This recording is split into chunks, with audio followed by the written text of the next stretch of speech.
जाऊं रे, बलिहारी जाऊं रे, हो मारी जाऊं रे, बलिहारी जाऊं रे। मारा सतगुरु आंगन आया, मैं वारी जाऊं रे। मारा सतगुरु आंगन आया रे, आया वारी जाऊं रे। वारी जाऊं रे, बलिहारी जाऊं रे, हो वारी जाऊं।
का एक बार आप सभी सम्मुख हो जाए हम सभी के है और इन्हीं के पावन सानिध्य के अंदर आज का ये संस्कार शिविर का कार्यक्रम चल रहा है।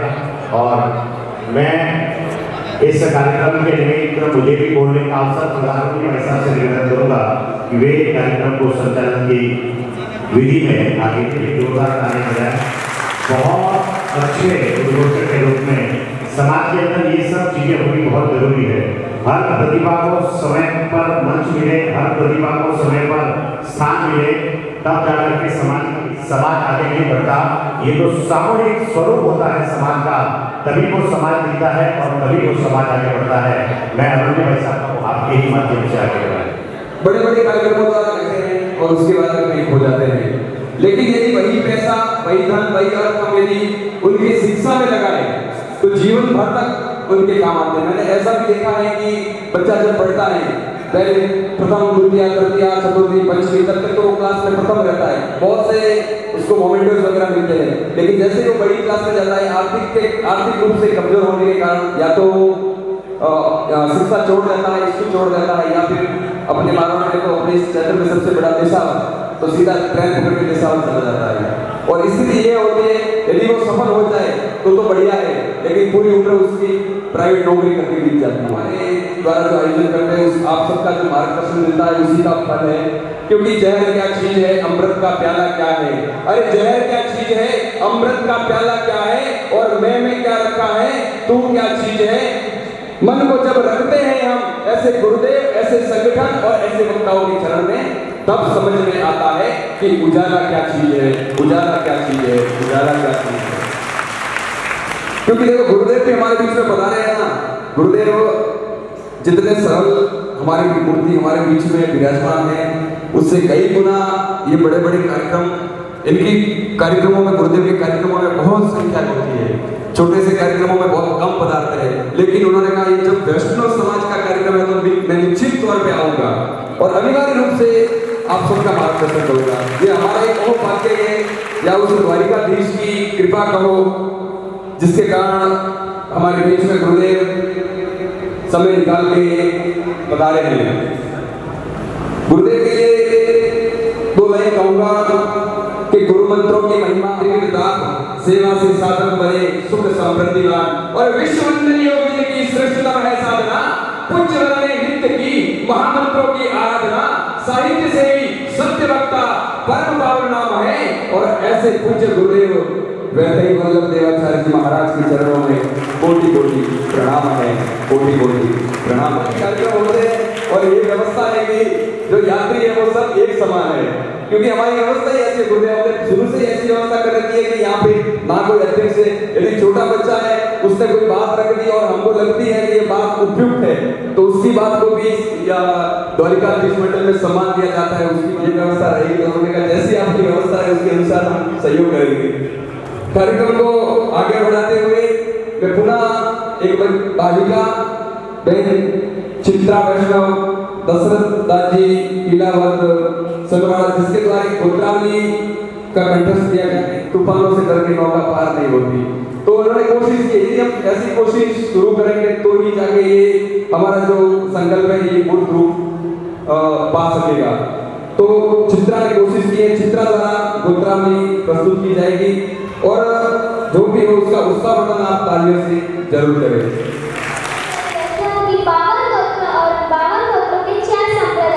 सबसे पहली रामानंदी संप्रदाय की गोत्र है 36, दूसरी निपावक संप्रदाय की गोत्र है 12, तीसरी माधवाचार्य संप्रदाय की गोत्र है 2, चौथी विष्णु स्वामी संप्रदाय की गोत्र है 2, रामानंदी की गोत्र है अग्रावर, अंतानंदी, अनुभवानंदी, अल्पानंदी, कर्मचंदी,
बार जोरदार बहन चित्रा के लिए तालियां हो जाए।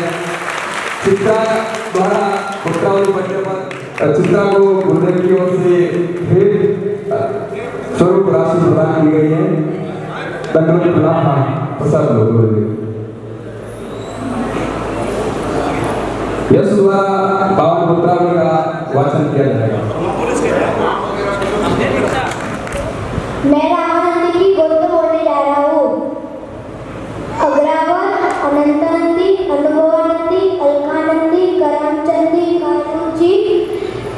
करमचंदी, कालूजी, लीलावत, कुबावत, फौजी जी, गोविंद जी, जानकी जी, देवमुरारी, तिलावत, देवमुरारी, धन तुलसी, दिवाकर, दुंदियानंदी, नरहरियानंदी, पिपावर, नाभाजी, पूरण बेराटी,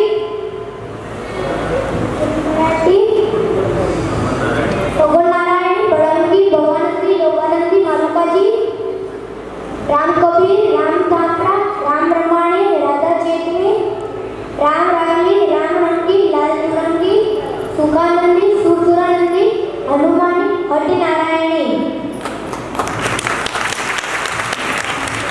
अभी निम्बारक की बारह वीरन त्यागी, शोभावत, परशुरामी, कमंडी, लबरा गोपाली, ऋषिकेशी, केशवराणी, चित्रनागा, तत्पेदी,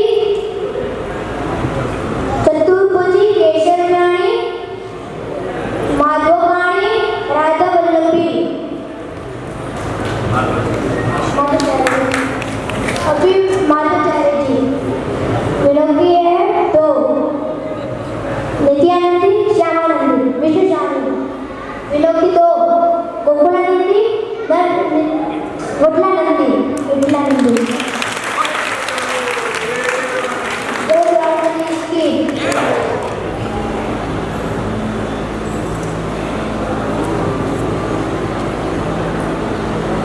मंच पर विराजमान श्री श्री 1008 परम पूज्य श्री वल्लभ देवाचार्य जी महाराज,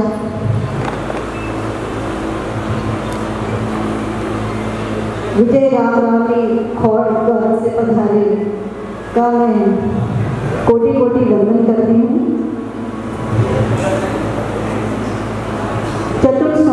वैष्णव संप्रदाय बावन द्वारा से समस्त वैष्णव परिवार के लोग 4 पूजा पैदल यात्रा में समस्त पधारे हैं।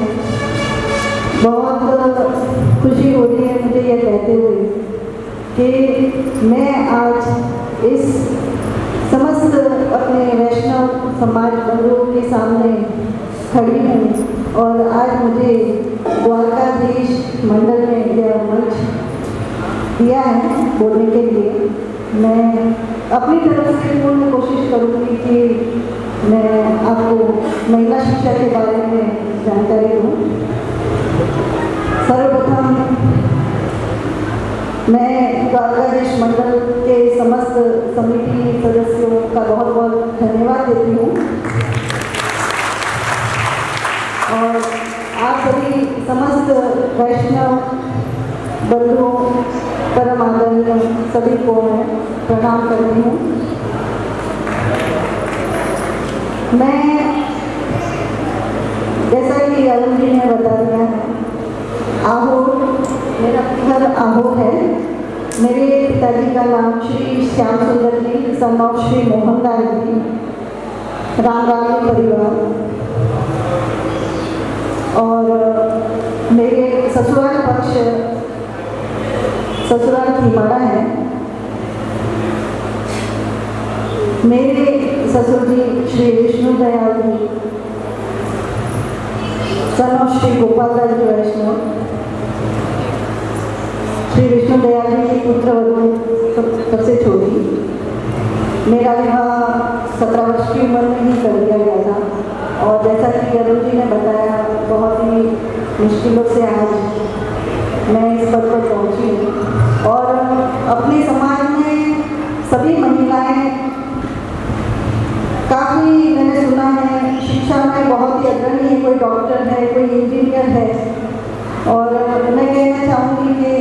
मेरा एक पुत्र है, वो भी आज विप्रो कंपनी में प्रोजेक्ट इंजीनियर है।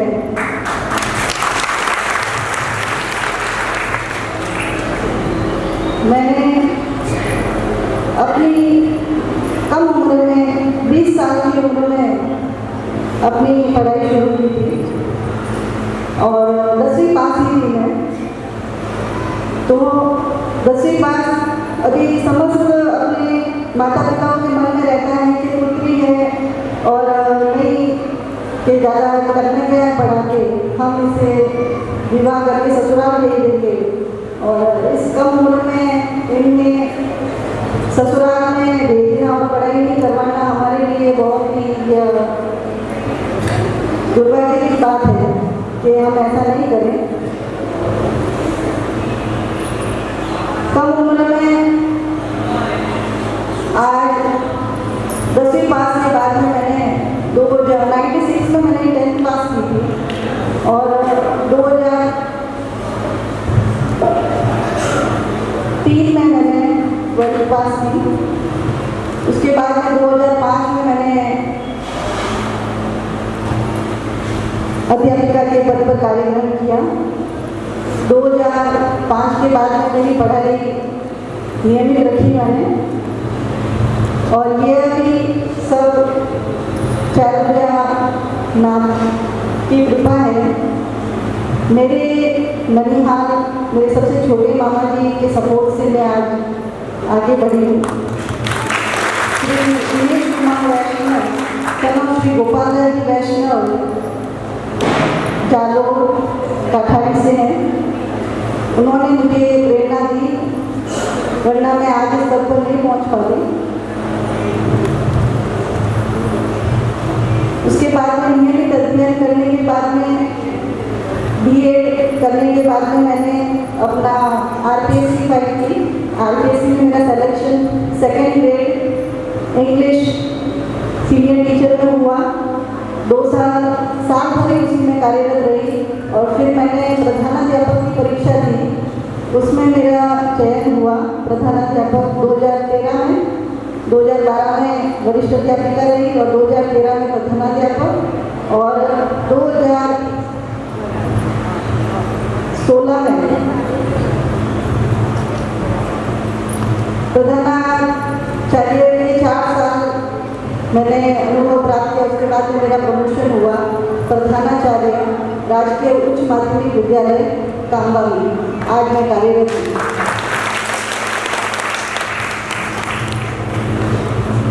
वैसे तो मैं अपने विद्यालय में काफ़ी सारे कार्यक्रमों में स्पीच देती हूँ, काफ़ी सारी मीटिंग्स होती है, उसमें भी मुझे बताया जाता है। लेकिन आज आप सभी के सामने आकर मुझे कुछ समझ में नहीं आ रहा है कि मैं आपको क्या कहूँ। लेकिन जितनी मैं कह रही हूँ कि महिलाओं को हमें सम्मान देना चाहिए, उन्हें बिल्कुल भी कम नहीं समझना चाहिए। हम अपनी बालिका शिक्षा को महत्व दें। हर तरह से हमें बचपन से बच्चों को यही सिखाया जाता है, माँ एक गुरु होती है और माँ कब गुरु होती है जब हम बालिका को शिक्षा देंगे। बेटी बचपन में अपने माता पिता के घर बड़ी होती है, उसके बाद में ससुराल में अपने पति के छत्र छाया में रहती है। तो हमारे जो बच्चों को संस्कार मिलता है वो माता पिता से ही मिलता है। और यदि हम शिक्षित नहीं होंगे तो हम अपने बच्चों को क्या शिक्षा देंगे? हम पढ़े लिखे नहीं होंगे तो हम बच्चों को क्या पढ़ाएंगे? हमें बाहर भेजना पड़ेगा, ट्यूशन्स पढ़ाने पड़ेंगे, किसी भी तरह से हमें संस्कार की भी जरूरत होती है हर तरह से शिक्षा के अलावा। तो संस्कार भी जब हमें मिलते हैं जब हम पढ़ाई करते हैं, जब हमें कोई डिग्री हासिल होती है, इससे हमें अनुभव प्राप्त होता है। और कब दुनिया में हम अपने जीवन में कब कहाँ जाना पड़े, किसी भी समय हमें किस चीज़ की ज़रूरत पड़ती है, तो शिक्षा के अलावा कुछ भी नहीं है। मेरा आपसे निवेदन है कि सभी अपने बच्चों को शिक्षा के क्षेत्र में कभी भी उन्हें पिछड़ने नहीं दें, उन्हें हमेशा खुला छोड़ें। मुझे मेरे माता पिता ने हमेशा बाद में अब हम बाहर नहीं भेजेंगे। मैंने बाद में रेगुलर कॉलेज 1 साल की, उसके बाद में मेरी नौकरी लगी। तो पढ़ाई में भी मुझे बाहर नहीं भेजा, हर जगह मुझे जाना भी पड़ता है मीटिंग्स में वगैरह। तो हर जगह हमें बेटियों के ऊपर विश्वास भी करना पड़ता है। यह हमारे संस्कार है कि हमें कहाँ किस तरह से बैठना उठना है, किस तरह से बोलना है, ये हम अपने बच्चों को देते हैं। तो बेटियों पर हमेशा गर्व महसूस करें कि वह कम नहीं है, वह आगे जाके अपने परिवार और समाज का नाम रोशन ही करेगी। किसी भी तरीके से उन्हें शिक्षा से वंचित नहीं किया जाए और उन्हें अपने समाज में हमेशा आगे रखें। आज इस पैदल संघ में मैं आई हूँ, तो पहले मैंने सुना था कि पैदल संघ में सिर्फ 4-5 लोग 10 लोग से ये शुरू हुआ था, लेकिन आज हमारी इतनी बड़ी संख्या में सभी पधारे और महिलाएं, इतनी बेटियां, ये सब आज सुन रही हैं और मुझसे भी काफ़ी कुछ प्रेरणा लेगी आप भी। तो मैं कुछ भी नहीं हूँ, मुझसे भी आगे आपने देखा ही है, आज राष्ट्रपति के पद पर श्रीमती द्रौपदी मुर्मू भी विराजमान है, तो वो भी महिला है। राष्ट्रपति के पद पर जब महिला पहुँच सकती है तो हमारा समाज पूरे भारत में, विदेश में, सब जगह आगे है। आज बेटियां आगे बढ़ेगी तो हमारे माता पिता का सर ऊंचा होगा, हमें गर्व होगा। तो हमें इस तरीके से अपनी बेटियों को कहीं भी तरीके से पिछड़ा नहीं रहने देना चाहिए। उन्हें हर तरीके से छोड़ के उन्हें पढ़ाई में आप बाहर भेजें। आपको ये नहीं करना चाहिए कि हम छोटे से गाँव में रहते हैं, उन्हें बाहर कहाँ भेजें, उन्हें हॉस्टल भेजना पड़े, उन्हें कहीं भी बाहर अपने एरिया से बाहर भेजना पड़े। तो सारी सुविधा होती है, गर्ल्स हॉस्टल्स होती हैं और बाहर जाते तो काफ़ी सारी लड़कियाँ भी आती हैं, तो उनका कोई वो अकेले नहीं है, कोई पिछड़ी भी नहीं है। हर जगह वह जितना बाहर जाएगी उतना खुलेगी। पहले एक समय था कि मैं मंच पर आने से कुछ शब्द बोलने से बहुत डरती थी और आज भी कुछ घबराहट तो हो रही है, लेकिन धीरे धीरे यह कब हमें हिम्मत मिलती है जब हम कहीं भी बाहर हर जगह यह हमें जाना पड़े, बोलना पड़े। हमारा जो भी हिम्मत है वो इसी वजह से है क्योंकि हम हर जगह बाहर जाते हैं, बोलते हैं। तो बेटियों को हर जगह आप सम्मान जरूर दें, बाहर जरूर भेजें, उन्हें किसी भी तरीके से आप पीछे नहीं रहने दें। बोली द्वारकाधीश की जय। सम्मान राम रामावली पीठाधीश्वर आदरणीय महाराज जी चंद्र शाही राठौर, जी बारी, हरि जी बारा, जो मंडल को हमेशा सकारात्मक मार्गदर्शन इनसे मिलता है। श्याम सुंदर जी विद्वान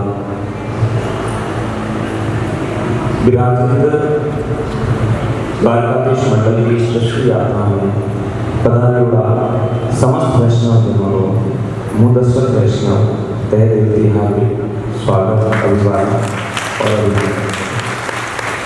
काफ़ी दूर रहते रुपये हाले भी आऊँ तो काफ़ी थकान भी है, लेकिन तो भी आप बताते होती है हर वक्त होने लिया हो। अब वो पॉजिटिव बात है, सकारात्मक बात है और आप भगवान 4038 होने और सबों में शक्ति दे रहे क्योंकि पहले हालता का कार्यक्रम के बाद आपको बताइए कि पैदल हाल में कार्यक्रम आयोजित करना भी मतलब हर कोई बस बात नहीं है। द्वारकाधीश मंडल का उद्देश्यों के मंडल की स्थापना हुई, समाज क्षेत्र में वो मंडल का कौन करेगी हुए अनौती 2 मिनट को समय लेना अपना परिचय। 2011 में मंडल की प्रथम यात्रा हुई, जिनमें मंडल का 11 सदस्य भगवान श्री चार जगन्नाथ चरणों में किया। पैदल यात्रा एक रूपरेखा तैयार हुई और बड़े इच्छा के समाज का क्षेत्र में कोई एवं कौन भी करो चीजें जल्दी समाज जागृत संचालन में મંડળના પ્રમુખ ઉદ્દેશ્યો માટે સમાજમાં જાગૃતિ, ગોત્રાવની સંબંધી જાગૃતિ લાવણી, આપણા ઈષ્ટદેવ પ્રતિ समाज में जोड़ना, गोत्रावली संबंधी जानकारी प्रचारित करनी और एकता में रहवाई कुछ बातों जो मंडल हमेशा भी प्रचारित करता हूँ। 4 आखिरी चरणों में श्री द्वारकाधीश मंडल की 10वीं यात्रा है। आप खाली पैदल यात्रा नहीं है, पैदल यात्री और भी कई दार्शनिक स्थलों मानते जाए, लेकिन सामाजिक यात्रा व्यवहार ला रहे अपना दूसरा भी कई उद्देश्य है। समाज को कार्यक्रम आप सभी विराजमान हो, बुद्धिजीवी हो, समाज का कई कार्यक्रम में आप सब लोग सम्मिलित भी हो, लेकिन ऐसा कोई कार्यक्रम शायद आपको नहीं मिलते हुए जिनमें समाज बनते हुए आपको पहुँच तक व्यवहार समय मिले, वो शायद बहुत कम है। आ यात्रा चतुर संप्रदाय वैष्णव और हारू एक महायात्रा है जिनमें दूर दराज पधारे हुआ समस्त आपसी बंधुओं, चतुर संप्रदाय बंधुओं आपस में परिचय दिए, गोत्र संबंधी एक दूसरा की जानकारी में प्रचारित हुए और सिचार बुझाए नाम हुए चरणों में होकर सब जना मिले जाओ। गोत्रावली संबंधी या और भी अपना समाज को जोड़ना और भी द्वारकाधीश मंडल के उद्देश्यों में प्रमुखता से शामिल है। 4 चरणों में योगवाई की अग्रदेवाचार्य जी उपशाखा पीठ सेवनगिरी में उपस्थित है, जथे मंडल पिछला 9 साल की बटे 18 यात्रियों ने आपका द्वारा रहना चाहिए। कई ऐसा बंधु भी था जिन्होंने 4 दर्शन तो वे करता था, लेकिन द्वारा के बारे में जानकारी नहीं थी। हर साल लगभग 200, 250, 300 लोग जितना भी यात्री आए, अग्रदेवाचार्य जी की पीठ में अगर जरूर जाऊँ, मैं जी लक्ष्मणदास जी महाराज के नहीं जी है और 15 साल के ऊपर जाता आया हूँ। मंडल के द्वारा सेवनगिरी पीठ में विशाल टिन शेड का निर्माण भी हुआ, जिनकी लागत लगभग 30 लाख रुपये है। कोई 2, 4, 6, 10 जनों में बस की बात नहीं थी। समाज का समस्त बंधुओं सहयोग हो, मंडल के माते विश्वास हो, मंडल ना सदस्यों के माते विश्वास हो, जले जाए मंडल एड़ा किला बाकी कोई नहीं कर सके और भगवान द्वारका विश्व 4 बुझाई कृपा भी मंडल के माते सदैव बनी होगी।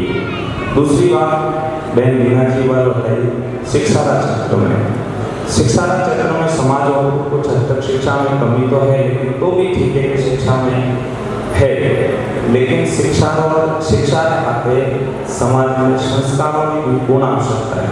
खाली शिक्षा की आप शिक्षा पढ़ लिख तो सको, लेकिन संस्कारों की आवश्यकता भी उतरी है जितनी शिक्षा की। एक चीज आपके कौम में नहीं आती, शिक्षा के खाते संस्कार भी आवश्यक है। बंधुओं ने मारू निवेदन हो कि वैष्णवी संस्कारों से अपना परिवार ने अपना बच्चों ने हमेशा जुड़े रखो, अपना इष्ट प्रति भी अपना परिवार ने हमेशा चिता तक आप अपना बच्चों ने आ जानकारी नहीं दे कि अपना गोत्र खतरा है, आपके संप्रदाय के है, बता बच्चों को कागज है, आप जो लग रहे हो वो हमने आगे फिटे और लगभग परिवार ने पढ़ी, जो गार्जियन बच्चों ने हजमा भी इनका भी बच्चों ने वही समझ आ गई। अनवास्ते बच्चों ने भी ऐसा सामाजिक कार्यक्रम अटेंड कराना, अपनी संप्रदाय, अपना गोत्र, अपना तिलक शिखा जो वैष्णवीय संस्कार है, गुणों की अगर बच्चों की जोड़े रखते हो तो इस एक विकासशील समाज को निर्माण कर सको। विकासशील समाज खाली पुरुषों की नहीं बनेगा, गुणों वास्ते मात्र शक्तियों की पूर्ण योगदान में जरे एक विकासशील समाज की कल्पना कर सको। बनने वास्ते मात्र शक्ति जैसी विराजमान है। आप भी को एक ही निवेदन करो, आपका बच्चों ने आप स्वयं भी आपकी ऐसी जानकारी जो आपका इससे प्रति है, जो आपकी आपको जो कर्म है, आप वैष्णव परिवार में आए हो तो आपका कुछ कर्म भी है, कुछ मर्यादा भी है। पहला भी टाइम में डोगरोती गुणों के गाँव में महाराज है तो महाराज की मतलब कोई चीज मतलब लोग सलाह लेना आते, लेकिन आज वो समय नहीं है। वरना भी कारण कई कारण है। आप आपको कर्म भी छोड़िए, कर्म में ला आप धंधा में ठीक है, धंधो करो वो सब ठीक है, लेकिन कर्म भले आप मंदिर तो नहीं करो, लेकिन घरू तो करना चाहिए। घरू आप कर सको, जो भी ठाकुर जी की पूजा है वगैरह आप घर में भी कर लियो, मंदिर को करो, जो बचनो रोजगार है आपका कई बंधु जो आज ना गाँवों में है या मंदिरों की पूजा सेवा वो आपको कर्म है, वो खाली नहीं है कि गौरी पूजा है हमारे करनी है, वो कोई जरूरी नहीं है। पहले के टाइम में अपने परिवार का संचालन था वो आवश्यक हो और आपको करना भी है। पहला करता हमें ठीक है, आप अपना रोजगार है, आप शहर में हो या फिर भी जिले में हो, तो जैसे घरे हो बठी कि आपको कर्म कर सको, और कर्म अगर घर में भी करो ला तो आपका परिवार आपका बच्चा काबल ठीक है। वो ज़्यादा समय नहीं ले तो हो। आप सभी बंधुओं स्वागत अभिवादन और अभिनंदन करते रहो। अण यात्रा 4 लाभार्थियों में हार्दिक आभार और अभिनंदन। और हमारा यही कोशिश रहती है कि प्रवासी बंधु अधिक से अधिक आए ताकि उत्तर के सामाजिक जानकारी पहुंच सके। आगे की कड़ी में हमारे बीच में मुख्य वक्ता जिनकी वाणी जिनके उद्बोधन के लिए हम सब लाभान्वित हैं, अगली कड़ी में मैं निवेदन करूंगा गुरुदेव से। गुरुदेव की चरणों में भूमिका रखते हुए सिर्फ इतना ही कहूंगा कि विश्व वंदन योग जिनकी श्रेष्ठतम है साधना, पूज्य वंदन की महामंत्रों की आराधना, साहित्य सेवी सत्यवक्ता परम पावन नाम है और गुरुदेव के चरणों में कोटि कोटि प्रणाम है।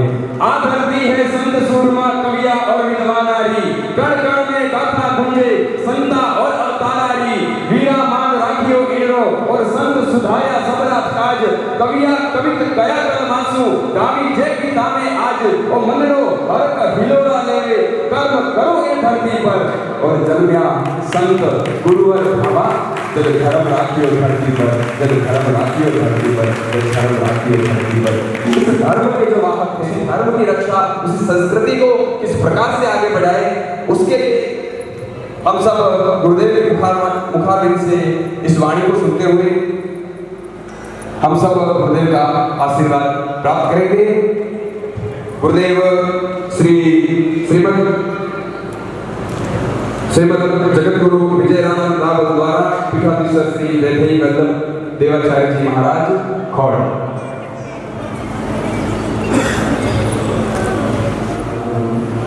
सुग्रीवं बालेश्वरं प्रणमामि वाञ्छाकल्पतरुभ्यश्च कृपासिन्धुश्च एव च पतितानां पावनेभ्यो श्रीवैष्णवेभ्यो नमो नमः।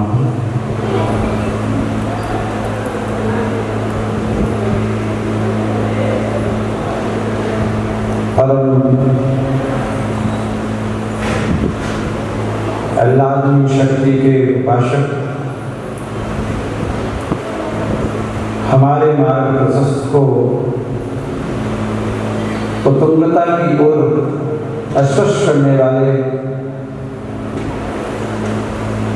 प्रत्येक जनमानस मराल कर हृदय में नित्य निवास करके राष्ट्रलीला को विकसित करने वाले श्री द्वारकाधीश भगवान के चरणारविंदों का नाम करते हुए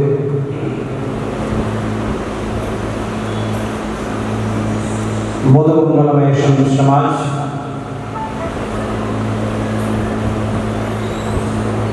इस कार्यक्रम की मंगलमय वेला के मंच में विराजित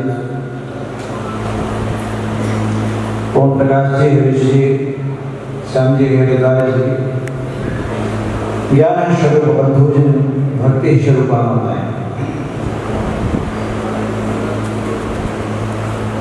देखिए, जीवन यह एक यात्रा है। ये ध्यान में रखना यात्राएं हम क्यों करते हैं? क्योंकि मेरे पास बहुत सारे प्रश्न रखे हुए हैं और बाचालता तो है ही, वो स्वामी जी ने कहा है यदि बालक तोतरी भाषा से बोलता है तो माता पिता जी प्रेम मुदित मन से सुनते हैं। मैं भी आपके घर का ही बालक हूँ, कई बार सुनी है। तो परिश्रम और यात्रा, श्रम और यात्रा शब्द को पकड़िएगा। जीवन की यात्रा है, एक जीवन का उद्देश्य है। हम कहीं जाते हैं तो उसका उद्देश्य होता है। यदि एक 4 दिन के 5 दिन की यात्रा का कोई ध्येय है तो ये जीवन जो 80 वर्ष 90 वर्ष 100 वर्ष जो है इसका कोई ध्येय नहीं होगा। तो नित्य नियमित जो यात्राएं चलती हैं हम उसको वहां रख रहे हैं, वो भूल रहे हैं। हमारी आपकी प्रत्येक दिन, प्रत्येक घंटे, प्रत्येक मिनट, प्रत्येक सेकंड की यात्रा होती है। किसी ने कहा कोई इंसान की ओर जा रहे थे, डेड बॉडी रखी थी, कोई पूछा क्या हुआ, बोले मर गई। किसी ने कहा मरा तो नहीं, बोले तो क्या हुआ,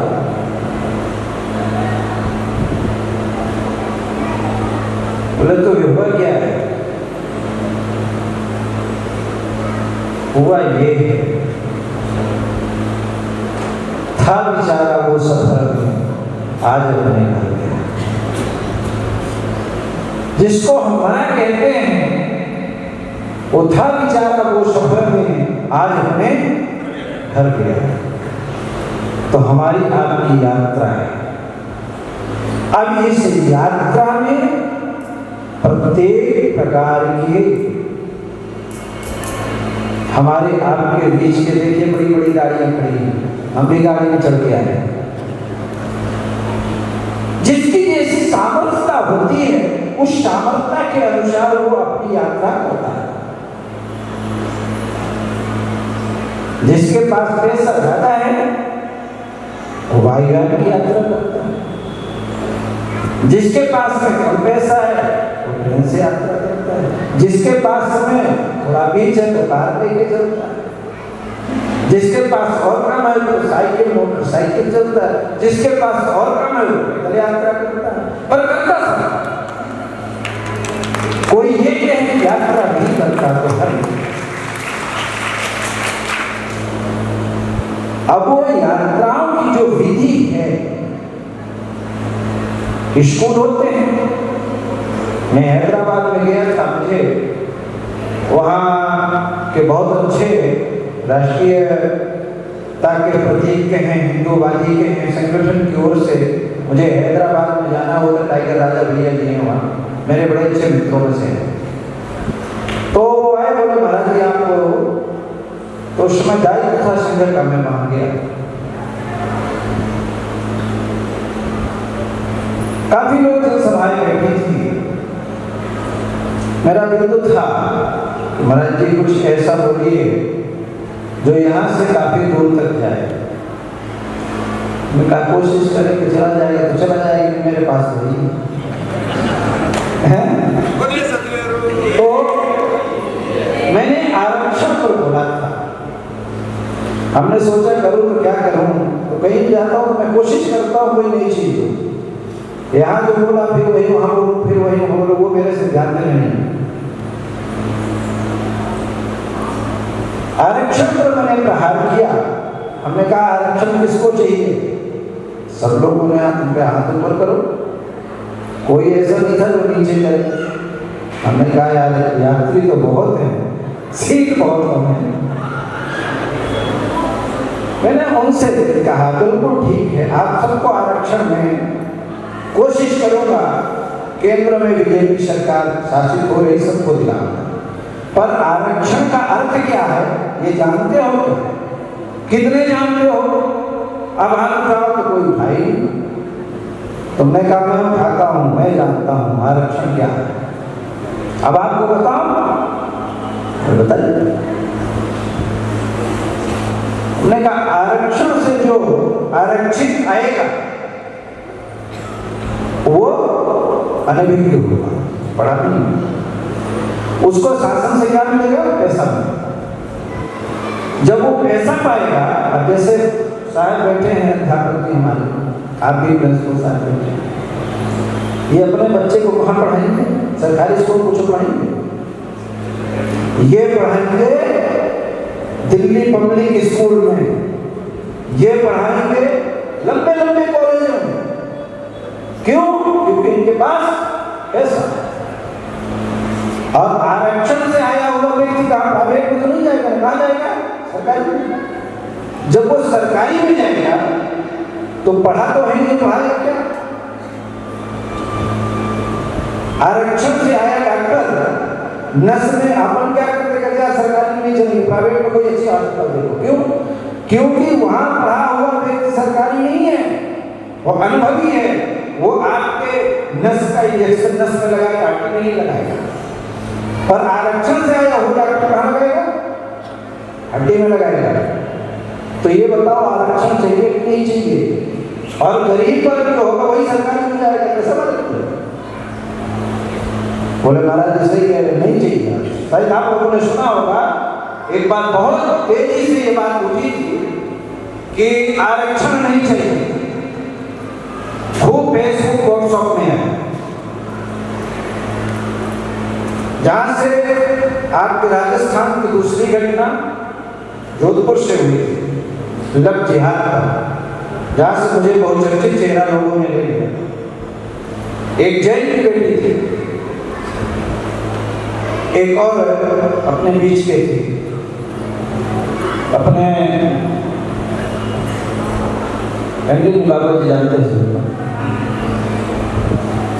जोधपुर में लोगों ने कहा कि हमारा जी ऐसा है, ऐसा। हमने कहा उस समय मैं बोला था,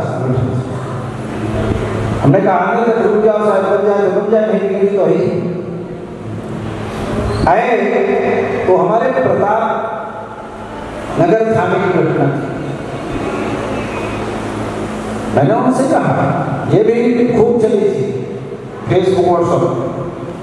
मैंने कहा एक काम करना, मैं उल्टा ही सीधा बोलूँगा, मुझे बोलने देना होगा तो पकड़ा देना माइक, नहीं तो फिर आपको काम करना है तो आप लोग कर लेना। बोले नहीं महाराज, जो आपको करना होगा करिएगा। हमने कहा डूब तो गए ही, बच गया तो ठीक है, नहीं मरने वाला तो मरने देना। पिता को भी संतुष्ट किया। आया तो बेटी के सामने में गया, बेटा बेटी तो क्या चाहती है? बोली मैं इससे शादी करना चाहती हूँ। मैं बिल्कुल करना, पैसा मैं खर्च करूँगा। क्यों भाई, तुम्हें दिक्कत क्या है? शादी उसको करना है तो तुम लोग रोक क्यों रहे हो? उन्होंने कहा महाराज जी बिल्कुल तो तुम गलत कह रहे हो, बेटी तुम्हारे साथ शादी उसी से कर। केशव भाई साहब हमारे संग्राम में कराइए, क्या दिक्कत है तुम लोगों को भाई? और उसको वो लड़का का है, कहा था उसको, बोले वो मुसलमान को हमारे। हमने कहा लड़का तो बड़ा अच्छा दिख रहा है, जाकर के कहा ठीक है, एक काम तेरी में सब मानूंगा, एक नहीं मानूंगा। सब कुछ मानूंगी गुरुजी, परंतु शादी इसी से करूंगी। कहा मैं भी कह रहा हूँ, पर एक काम कर, तूने इसको कुछ अपने हाथ से बना के खिलाया क्या? कहीं नहीं, अभी कहाँ खिलाने को मौका मिला। हमने कहा आज तो खिलाते इसको, जो ये कहे उसकी इच्छा से और तुमन से बना के खिला। बोले ठीक। हमने कहा तेरे को क्या भाई पसंद है? कहा कलेजी भात। हमने कहा कलेजी भात खिलाओ। हमको लगा एक बात तो होगा, तो होने दे। मैंने एक बकरा कटवा लिया। हमने कहा घर में काट के, और ज्यादा नहीं करना, बाकी सब ऐसे बिखराना रहना। वो जो जेल में कभी देखी नहीं थी, और आप देखी मार रक्तपात हुआ जगह, कीक मार के घर से बाहर आई। हमने कहा क्या हुआ बेटा? बोले वहाँ खून खून पड़ा है, गुरुजी मैं नहीं जाऊँ। हमने कहा बेटा ये तो एक दिन का है, ये तेरे जीवन में आपको यही करना पड़ेगा। मैं इससे शादी नहीं करूँगी, मैं शादी से खूब चला दी व्हाट्सएप पे।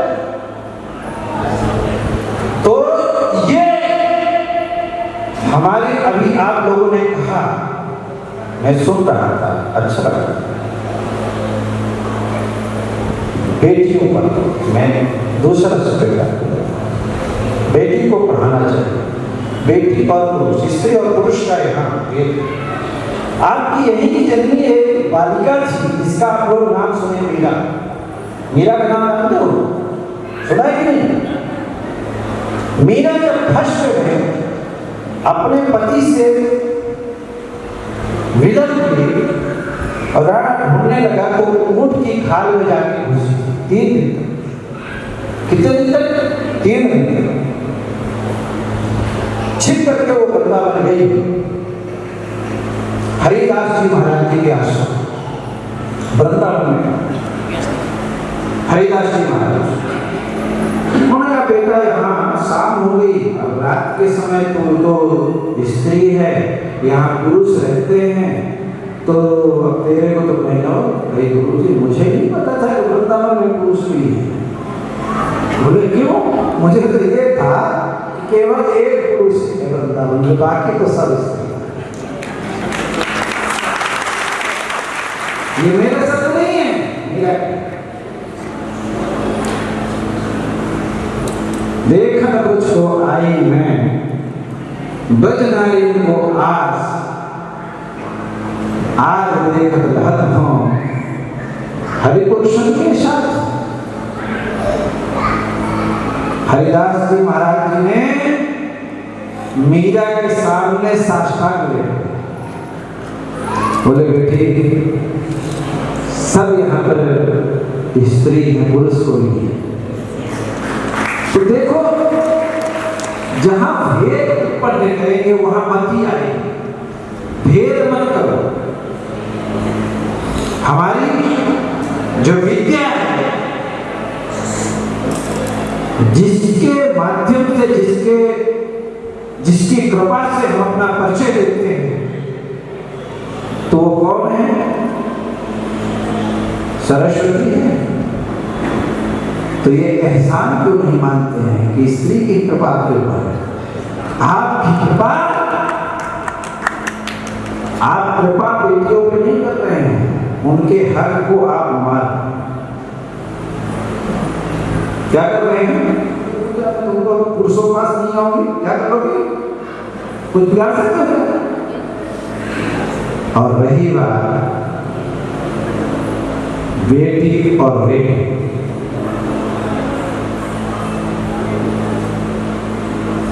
बेटी और बेटा दो शब्द बनते हैं। बेटी सदैव कीर्ति हुई है।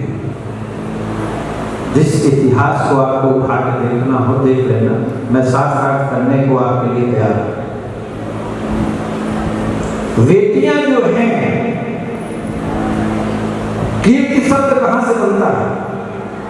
व्याकरण का कभी अनुभव करेंगे तो पता चलेगा। कीर्ति में कौन है? कीर्ति स्त्रीलिंग है या पुरुषलिंग है? स्त्रीलिंग है। तो कीर्ति जो है, तो कीर्ति की स्थापना करने के लिए ही बेटी आती है। विश्व में देश है, भारत में माता है। कौन है? आपको इटली माता नहीं कह सकते हो, फ्रांस माता नहीं कहोगे, ब्राजील माता नहीं कहोगे। यदि किसी को माता कहोगे तो भारत माता। ये भारत की वसुंधरा है, इनका इसमें सम्राट, इसमें दुर्गा हुई, इसमें सती हुई, इसमें सावित्री हुई।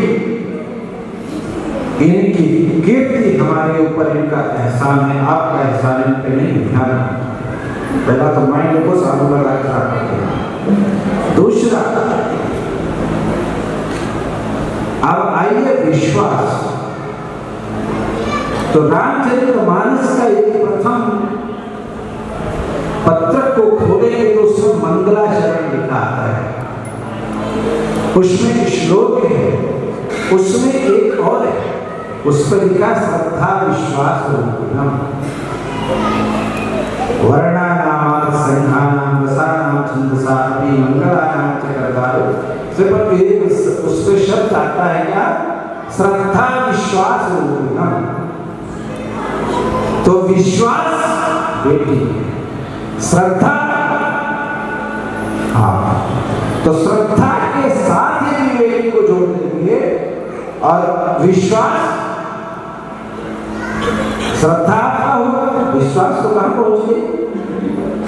क्योंकि सती ने जब विश्वास अपना हटा दिया शिव के साथ तो बेटी का पतन हो गया। सती का पतन कब हुआ? जब विश्वास के साथ में उसने धोखा दिया। यदि बेटी विश्वास के साथ धोखा देगी तो निश्चित सती जैसी बेटी को भी पतन की ओर जाना पड़ेगा। और श्रद्धा के प्रतीक कौन होते हैं? माता और पिता होते हैं। उनकी श्रद्धा है आपके पास और आप, और इस श्रद्धा को आप अपनी कीर्ति पर स्थापित रखिए। और पिता जो है तो विश्वास के साथ आपको स्कूल भेजता है। मैं यूनिवर्सिटी का छात्र रहा हूँ, मुझे बहुत कुछ नॉलेज है और एक नहीं दो यूनिवर्सिटियों को ज्वाइन किया था।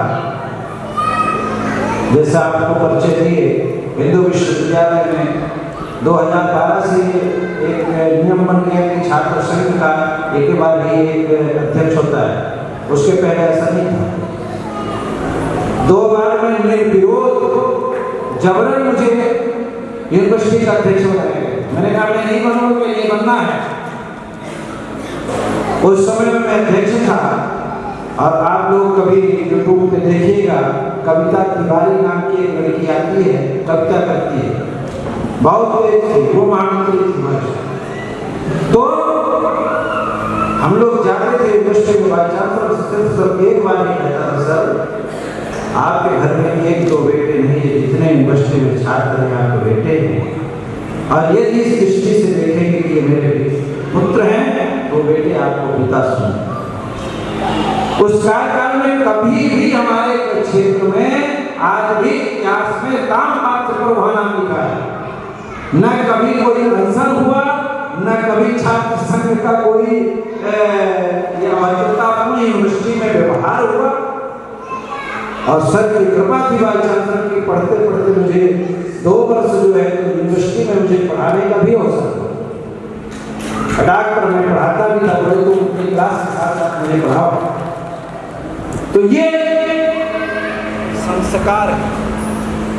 संस्कार हमारे आपके कहीं बाहर नहीं है।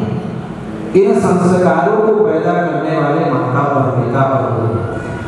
अब आइए अपने संस्कार पर मानते हैं। वैष्णव कौन है? हम लोग कहते हैं वैष्णव जन को देने के लिए जो पीर पर आई है।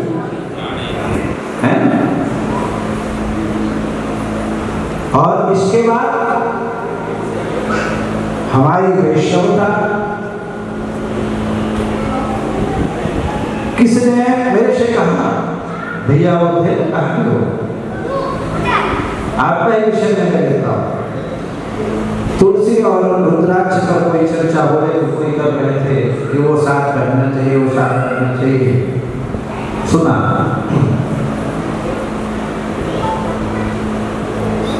ये माला और कट्ठी और तिलक, ये हमारे परिवेश की प्रतिज्ञा क्या है? वर्ती वर्ती। जैसे एक ध्यान से सुनिएगा, हम आपको भटकिएगा नहीं। जैसे ये तरीकों के कान पर सगोनेंगे। अभी भैया बताए, मैं न्यूयॉर्क में गया था विश्व शिखर सम्मेलन में, तो आप लोग उसको काखा गाखा को इसको कुछ बोलते हैं, क्या बोलते हैं? इसमें वर्ग होता है, जो व्याकरण पढ़ते हो कोई पता है। मेरे को खबर में दिया था, तो हमने कहा भैया खाबर में ये केवल 5-7 दिन का 8 दिन का तुम्हारा एक पूरा होने वाला तो है।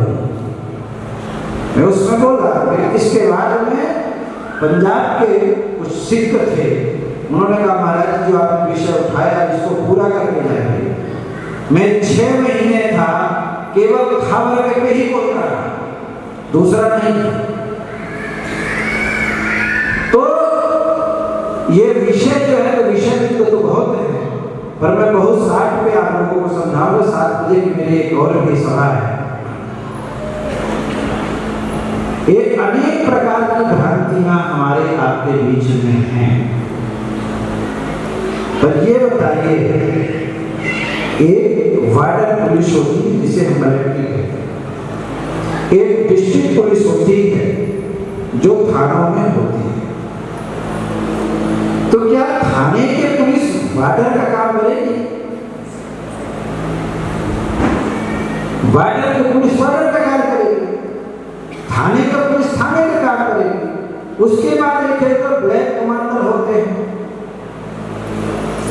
इस समय तो वैसे भी खूब टीवी में बताते हैं, सीडी लगा दिए, पीसीडी लगा दिए, वो बड़े बड़े विभाग दिए हैं, तो हैं तो वही ना, परंतु कार्य क्षेत्र अलग है। अब हम कहते हैं तो यार भाई नरेंद्र मोदी ने आप हमारे भी क्या कर, उसके भी आंख हमारे भी आंख, उसके भी आंख हमारे भी आंख, वो भी रोटी खाता, मैं भी रोटी खाता। अंतर क्या है? अंतर है वो प्रधान, उसका गुण अलग है। तो हमारे व्याकरण में एक सूत्र आता है, गुणग्राहो। ये सिद्धांत के बाद में आता है गुणग्राहो वर्जिता। तो उस गुणग्राहो को यदि आप स्पष्ट करते हैं, अब जैसे कारक आप लोगों ने अष्टसार में आगे पढ़ी होगी, वैसे मुझे विश्वास है आप लोग पढ़े हैं।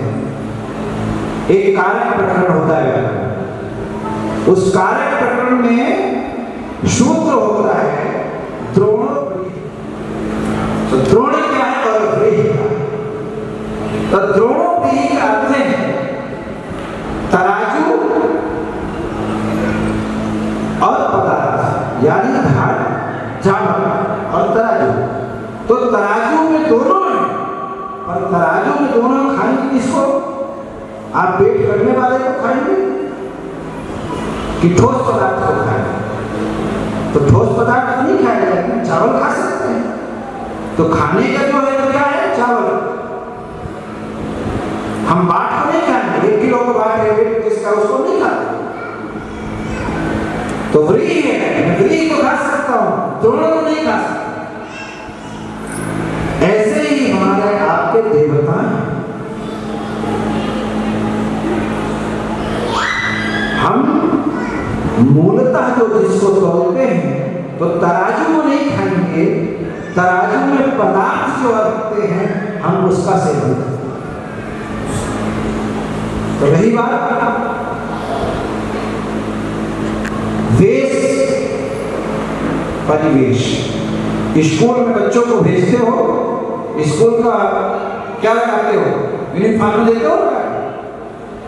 तो हमारे वैष्णवों का यूनिफॉर्म है तिलक और कंठी, ये हमारे आपके यूनिफॉर्म है। इस यूनिफॉर्म के बिना हम तो बहुत सारे लोगों को देखते हैं। अब आप लोगों को शर्म आती है चोटी रखने में, तिलक लगाने में। दूसरे धर्म के लोगों को देख लो, उटंग पैजामा पहनते हैं आधे लोग, और कटिंगदार कुर्ते पहनते हैं, इतने से टोपी लगाते हैं, मतलब जैसे गाड़ी रखते हैं, उनको शर्म नहीं आती। हमको आपको तिलक छाप लगाने में, हम वैष्णव कौन है?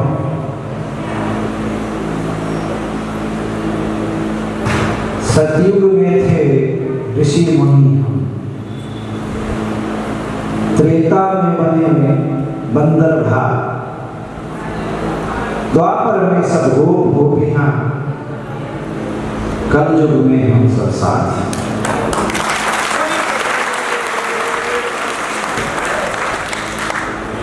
ये हम लोग पूर्व काल से राम जी के स्नेही हैं। स्नेह भाजलोकस्य यस्याणाम च वैष्णव। हम वैष्णव हैं कौन? हम लोग अपने आप को नहीं पहचान पा रहे हैं। बहुत दुखद। तिलक लगाने में शर्म आती है, चोटी रखने में शर्म आती है, धोती भी डालने में शर्म आती है लोग। अरे भैया उसको मैं पैसे कमा करके ज्योतिष के माध्यम से कम 1000 स्टूडेंटों को पढ़ाया है। जो आज कोई मास्टर है तो कोई पूछे वो कहते हैं कि भैया आज भी मुझे प्रयाग से काशी तक आ जाएंगे तो मुझे महाराज कोई नहीं कहेगा भैया कहते हैं। हर मुख में एक ही शब्द आएगा भैया। सब को रहता भैया है कोई बात नहीं भैया संभाल लो। आलसी था आज भी हमसे काम नहीं होता हिसाब से नहीं बात।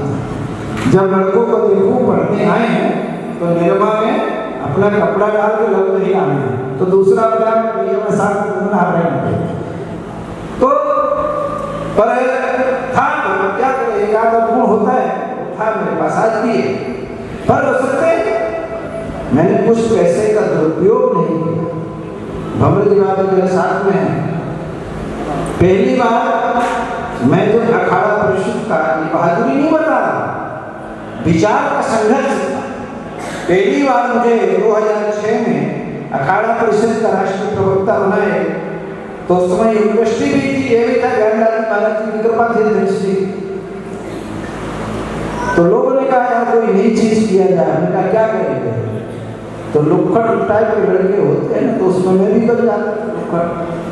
तो वो क्या किया हमने कहा एक काम करो बोले रामदेव बाबा खूब उठ रहा है इससे भिड़ो। हमने कहा पॉइंट तो बढ़िया है पर पैसा इसमें लगेगा। हम फिर आपस में सब लड़के चंदा किए। हमने कहा इसमें कुर्सी का पैसा लगा। आपको पता है मुंबई में बताया चला। फिर हम लोगों ने चंदा करके उसके पहले कुर्सी का सांस फुलाने और पचकाने का पैसा योग का बहन मुझे क्या चलो भाई ये काम करते हैं ले लो। उस समय में रामदेव बाबा यादव मुख्यमंत्री यूपी में मुलायम सिंह थे। यार ये रिकॉर्ड कर रहे हो तो कहे हमारी बेइज्जती कर रहे हैं। मैंने कहा भैया ऐसा है पत्रकारों को दिया जवाब केतु बनगरी है यहाँ साधु संतों के लिए व्यापारियों के लिए अखाड़े में जमीन नहीं देता। हेडलाइन में आया अखाड़ा परिषद है रामदेव बाबा की जमीन रस्त। हमारे अध्यक्ष जी कहता कि महाराज हमारे पर लाल बोरा पड़ के गुरु जी भी थे। सुबह सुबह वो कौन निकाला कि वो हमको नहीं पता होगा तो बोले फिर उसको पता होगा उसको बुलाओ। हमको बुलाया हमको क्या पता अखाड़ा परिषद क्यों निकाला। बोले तू ही तो प्रवक्ता है। निकाल दिए। सुबह बोले ये मुलायम सिंह है मुख्यमंत्री है ऐसा महाराज जी कुछ नहीं करेंगे सब ठीक है। बोले क्या करेगा। हमने कहा ये अखाड़ा परिषद ने निकाला है निरस्त किया है तो अखाड़ा परिषद जवाब भी दे। पर एक काम करना आपसे कोई पूछे कि निरस्त क्यों हुई तो कहना मुझे नहीं पता है हमारे तेरा भाई तेरा अखाड़े और उसको जो है तो बोलने का था तो उसके पास उससे जाके बात करेंगे। साधु संतों का है त्यागियों का है धर्मवीरों का है और बिजनेस व्यापारियों का है। अब रही बात जो अखाड़ा परिषद की जो परिषद की जो भूमि है वो अखाड़ा परिषद में साधु संत आए। वो साधु संत आते हैं बाहर से भिक्षा मांगते हैं और यहाँ जाकर के अनेक प्रकार के भंडारा चलाते हैं। आप लोग कुंभों में गए होंगे साधु संत कितने भंडारे चलाते और ये सांस बेचने के लिए आ रहे हैं तो इनके लिए अखाड़ा परिषद जगह नहीं देगा। ये जाए सरकार भारत सरकार से उत्तर प्रदेश सरकार को पैसा देगा आचार्य ऋषियों की परंपरा की हमें जो हमें आचार्यों ने निर्देश किया उसका मैं पालन करूंगा। वेद में हमारे नोट कर लो नोट करने की बात बता रहा। वेद में 1,00,000 ऋचाएं हैं। कितनी है 1,00,000 ऋचाएं हैं। जिन ऋचाओं में 4,000 ऋचाएं अकर्मकांडी जो ऋचाओं को संन्यास आश्रम को दिया गया है। और 96,000 जो ऋचाएं हैं, वो 96,000 ऋचाओं के हमारा एक दो बीज जो धारण करते हैं, आप लोग पहनते, आप लोग पहनते ही, कई लोग ऐसे जिन्हें वही नहीं पहनते हैं। ये 96 जो क्यों पवित्र कितने का होता है? 96 का होता है। ये विचार छानने हैं, मैं आपके साथ हूं। 3 धागाएं होते हैं और इन 3 धागाओं में से क्या होता है? इन 3 धागाओं के 3 मत मान लो, ब्रह्मा विष्णु महेश, 3 लोक मान लो, स्वर्गलोक, आकाशलोक और पाताल। ये 3 हमारे साक्षी मान लो। इसमें 7 गांठें होती हैं। ये 7 गांठें सप्तऋषि हैं। कितने हैं? 7 ऋषि हैं। इतने आपके साक्ष्य होते हैं तब ये लोग को हम धारण संन्यास। सन्यासी जो होता है वो अपने संस्कार पहले पिंडदान करता है, वो मृतक होता है। वो जब मृतक होता है तो सूर्य को अग्नि नहीं देता, अग्नि स्पर्श नहीं करता। आजकल तो अनेक प्रकार के सन्यासी उनको नमन करता होगा, राम करूँ। सन्यास धर्म होता है, किसी पक्के घर में नहीं रहे, किसी प्रकार के पदार्थ का स्पर्श न करे, वो लकड़ी में खाते हैं, उस पे करते हैं, बहुत सारा सिस्टम है। और रही बात, कृष्ण ने हमसे कहा किसी का शिव और राम में कोई भेद नहीं है, तो राम और शिव में भेद है। अब कान खोल के सुन, और जिसको तर्क करना होगा तो हमारे पास आके कर लेना, मैं उत्तर दूंगा और शास्त्रों में उत्तर दूंगा। कोई अंगूठा छाप होकर नहीं आया। अब रही बात का, तो राम जी हमारे नीत रीत परमार्थ सार असुर को निराम जथा। राम जी, और आप ऐसे भी कहो तो पालन करता कौन है? विष्णु। विष्णु रूप स्वरूप राम, राम ही विष्णु। संहार करता शिव। संहार करता कौन है? और वो शिव क्या करते हैं? चिताभस्माले को करन संदिग्ध पकधर।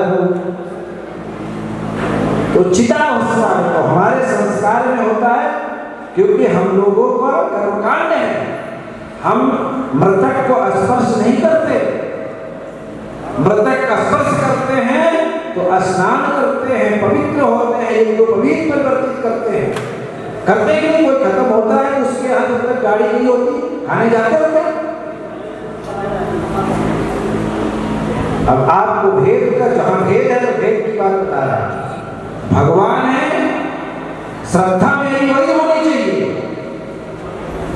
पर भेद स्त्री पुरुष में भेद है।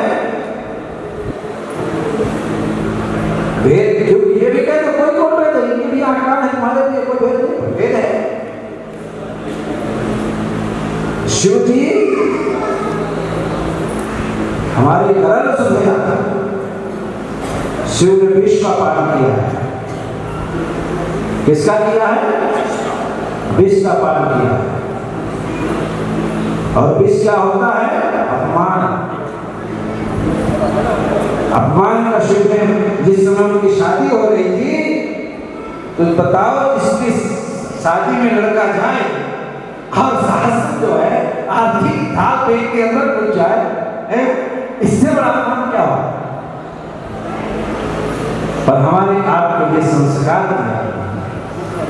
भस्म लगाया, ये बहुत बड़ी एक कभी कथा हो गई तो सुनना, बताएंगे। तो हम तुलना जो राम जी कर दिए, जो शिव जी कर दिए, जो भगवान किए वो हम करें, वो हमारे आपकी सामर्थ्यता नहीं है। हमारा आपका जो ध्येय है वो सारे ग्राम है।